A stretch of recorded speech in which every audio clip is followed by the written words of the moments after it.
Erkakni vazifasi nasihat, dinimiz nasihatdan iborat. O'zi ayolidan bir qarish oldida yursin. Ba'zi bir bechora erkaklar ibodat, men oldimga namoz o'qib turinglar. Ha biz tirikchilikda endi sizlarni qoninglarni baqamiz deb, ahmoq. Bu gap mantiqqa sig'maydi, bu to'g'ri kelmaydi bu. Sen o'rniga qanday qilib xotining ibodat qilasan? Sen odam emasmisan sen. Yo Xudoning rizqidan sen yemayapsan. Senga Xudo umr bermayapti. Boshqa xudoying bormi sening? Degan odam yo'q. Xudo saqlasin bu gaplarni. Balki yana takrorlayman, bir xarij erkak hamma ishda oldida yurish kerak. Bilmagan narsasini mana kuyov bolani bugun nikoh qildik, qabul qildim dedi.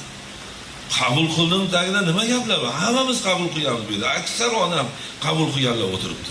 Parvardigor bir kanizay badligini menga omonatga beryapsan.